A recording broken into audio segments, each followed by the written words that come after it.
एक बार की बात है, भगवान बुद्ध अपने 2 शिष्यों के साथ यात्रा पर निकले थे। सुबह से चलते चलते वह दोपहर तक थक गए। तब उन्होंने थोड़ा आराम करने के बारे में सोचा। पास में ही उन्होंने एक पेड़ देखा। बुद्ध ने अपने दोनों शिष्यों से कहा, चलो यहाँ थोड़ी देर बैठकर अपनी थकान दूर कर लें। वह तीनों एक पेड़ के नीचे बैठ गए। तभी बुद्ध को दूर एक बगीचा दिखा जिसमें बहुत सारे तरबूज उग रहे थे। गौतम बुद्ध ने अपने शिष्य आनंद से कहा, मुझे बहुत प्यास लगी है, उस घर पर जाओ और मालिक से एक तरबूज मांग कर लाओ ताकि हम अपनी प्यास शांत कर सकें। आनंद आज्ञा के अनुसार उस घर की तरफ चल पड़ा।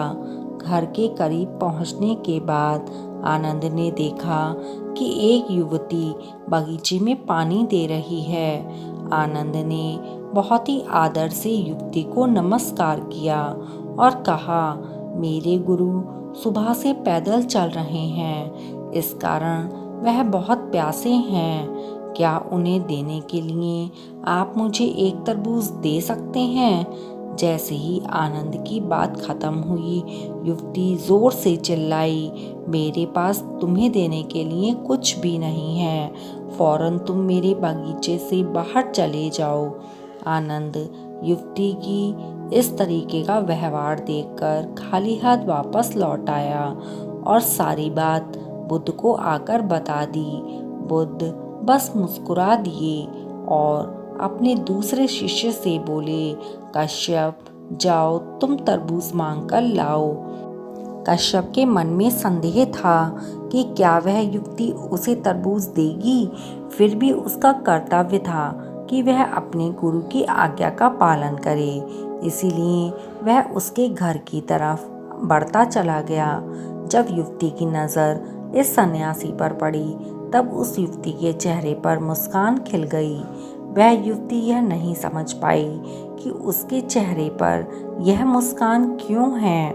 वह युवती कश्यप के पास गई और उनके पैरों में झुककर नमस्कार किया और उनसे पूछा, आप कौन हैं? कश्यप ने अपना परिचय दिया, साथ ही उसके पास आने का कारण भी बताया। युवती उन्हें आनंदपूर्वक बगीचे में ले गई। फिर उसने बड़ी सावधानी से एक तरबूज तोड़कर कश्यप को दिया और उनसे बोली, आदरणीय संत, यह इस बगीचे का सबसे अच्छा तरबूज है, कृपया इस भेंट को स्वीकार करें। कश्यप भी युवती के इस व्यवहार से काफ़ी हैरान थे। कश्यप आभार व्यक्त करते हुए वहां से लौटने लगे।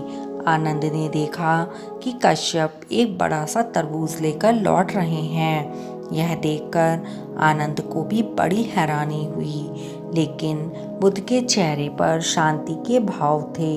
दोनों शिष्य बुद्ध से कुछ पूछें इससे पहले ही बुद्ध ने कहा, चलो मैं आप दोनों को एक कहानी सुनाता हूँ। बहुत पहले 2 साधु एक यात्रा पर थे। वह दोनों काफ़ी अच्छे दोस्त भी थे। गर्म दिन और तेज़ धूप में वह सुबह से चल रहे थे, जिससे वह दोनों प्यास और थकान से भर गए थे। तभी अचानक उनकी नज़र सड़क के किनारे मरी हुई बिल्ली पर पड़ी। उस बिल्ली के शव से तेज़ बदबू आ रही थी। पहला साधु अपनी नाक पर हाथ रखते हुए वहां से तेजी से भागा, लेकिन दूसरा साधु बिल्ली के पास गया, उसके लिए प्रार्थना करने लगा, आप बौद्ध धर्म की शरण में जाएं, आपको ज्ञान की प्राप्ति हो, दोबारा आपका जन्म किसी बेहतर जगह पर हो। प्रार्थना समाप्त करके साधु ने अच्छे से एक गड्ढा खोदा और बिल्ली को दफनाकर आगे बढ़ गया। आखिरकार एक दिन बिल्ली का इंसान के रूप में जन्म हुआ। आप अभी जिस युवती से मिली वह वही बिल्ली थी जिसका इंसान के रूप में जन्म हुआ था। आनंद, आप पिछले जन्म में वह साधु थे जो बिल्ली से दूर भाग गया था। कश्यप, आप दूसरे साधु थे जिन्होंने बिल्ली को आशीर्वाद दिया था, उसके लिए दया दिखाई थी।